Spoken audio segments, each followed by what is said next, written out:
नमस्कार दोस्तों, lead India law associates यानी लीला के इस वीडियो में आपका बहुत बहुत स्वागत है। दोस्तों, देश भर में हंगामा मचा हुआ है कि लड़कियों की शादी की उम्र 21 वर्ष होनी चाहिए या नहीं होनी चाहिए। कई लोग इस पर बहस कर रहे हैं। सोशल मीडिया हो, ट्विटर हो, सब जगह लड़कियों की शादी की उम्र 21 वर्ष होना चाहिए या नहीं होना चाहिए, इसको लेकर बहस चल रही है।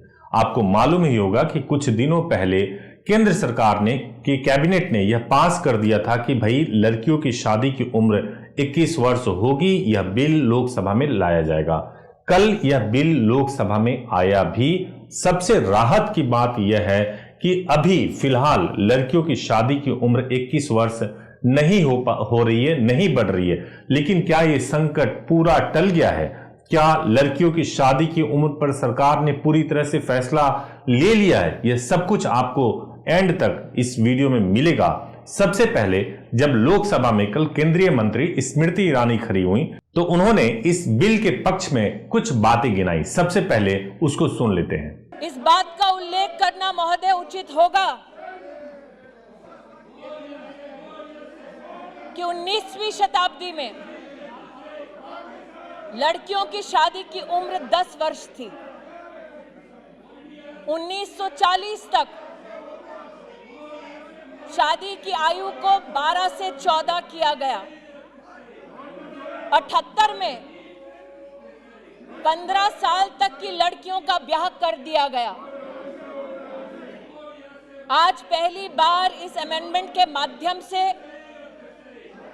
महिला और पुरुष दोनों 21 साल की उम्र में समानता के अधिकार को देखते हुए शादी विवाह का अपना निर्णय ले सकते हैं।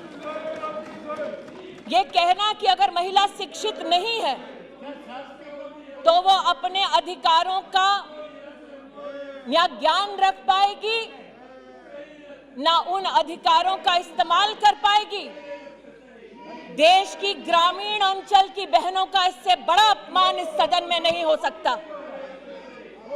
आज इस सदन के सम्मुख मैं ये कहना चाहूंगी कि 2015 से लेकर 2020 तक हमारे देश में बाल विवाह रोकने की संख्या 20 लाख विवाह रोके गए हैं, ऐसे रिसर्च हमको बतलाती है। NFHS 5 का डेटा बतलाता है कि 15 साल से 18 साल की उम्र में 7% बेटियां गर्भवती पाई गई हैं।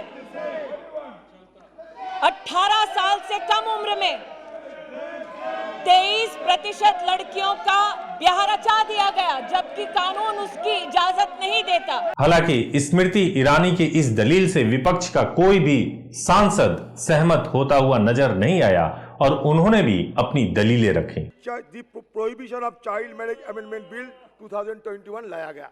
सर, हम एक सलाह देना चाहते हैं सरकार को कि हड़बड़ी में बहुत सारी चीज गड़बड़ी होते हैं।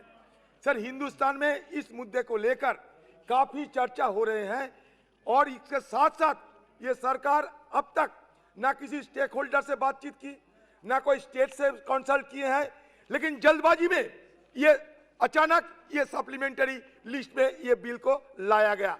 सर, एक के बाद एक ये बिल सरकार क्यों ऐसा इस तरीके से लाते हैं, ये देखकर मुझे ताज्जुब होते हैं। ये सरकार की नापाक इरादे साफ हो जाते हैं। सर, हमारा मांग है ये बिल स्टैंडिंग कमेटी में तुरंत रेफर किया जाए। ये हमारा मांग है, ये बिल स्टैंडिंग कमेटी में तुरंत रेफर किया जाए। This is against right to freedom of under Article 19.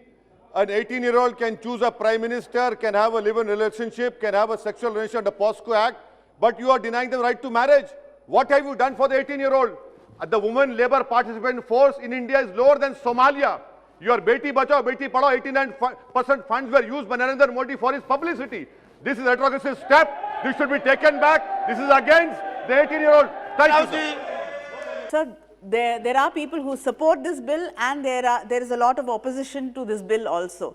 The government, except for the women's reservation bill, it doesn't believe in consulting with anybody. So I think it's very important that such an important bill has to be sent to the standing committee or the select committee, and they have to review it and ask for opinions in civil society and then bring the bill.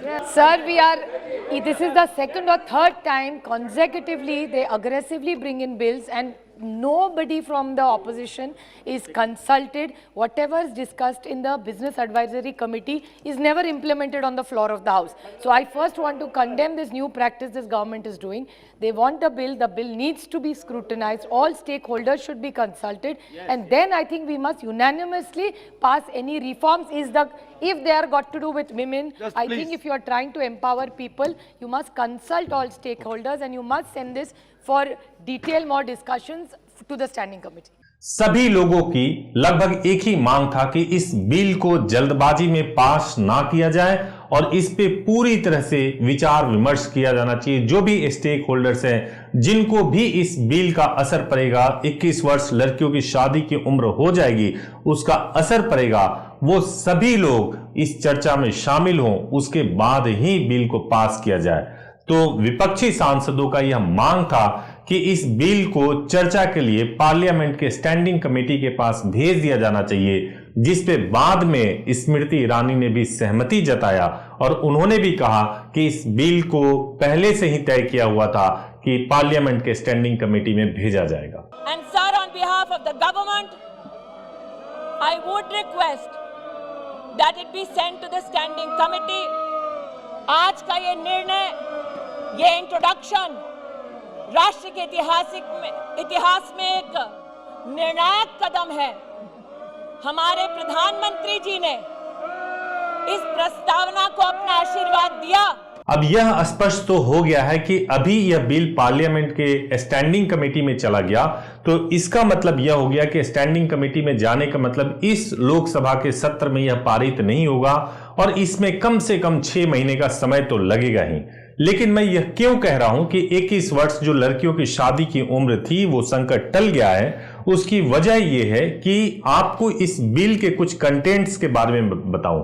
इस bill में यह लिखा हुआ है कि जब यह bill pass हो जाएगा, यानी कि उस पर राष्ट्रपति महोदय का मुहर लग जाएगा और एक कानून का शक्ल लेगा, तब भी लड़कियों की शादी की उम्र 2 वर्ष तक 18 वर्ष ही रहेंगी, 21 वर्ष उसके बाद होगा। यानी कि 2 वर्ष तक बिल के कानून बन जाने के बावजूद भी 2 वर्ष तक यह 18 वर्ष लड़कियों की शादी की उम्र रहेगी।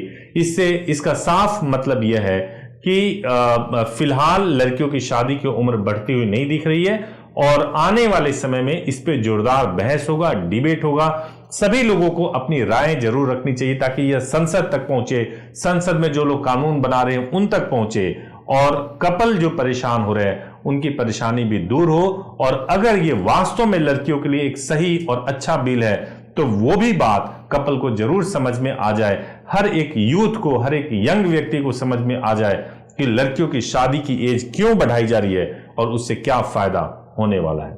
अगर आप एक यूथ हैं और लीड इंडिया लॉ एसोसिएट से जुड़ना चाहते हैं और आप कोई भी लीगल सवाल पूछना चाहते हैं या कोर्ट मैरिज करना चाहते हैं या किसी मैट्रिमोनियल डिस्प्यूट में हैं, तो आप सभी लेटेस्ट अपडेट के लिए इस चैनल को जरूर सब्सक्राइब कर लें, बेल आइकन को प्रेस कर लें। हमारे हेल्पलाइन नंबर पे आप 7 डेज कॉल कर सकते हैं, सुबह 9 बजे से शाम को 8 बजे तक। हेल्पलाइन नंबर है 8800445555 और हमारा ईमेल आईडी care@thelila.in है। और अगर आप वेबसाइट पे जाना चाहते हैं, बहुत सारे इंफॉर्मेशन को देखना चाहते हैं, तो आप जरूर विजिट करिए thelila.in, thelila.in। आपने इस वीडियो को देखा, thank you so much for watching this video.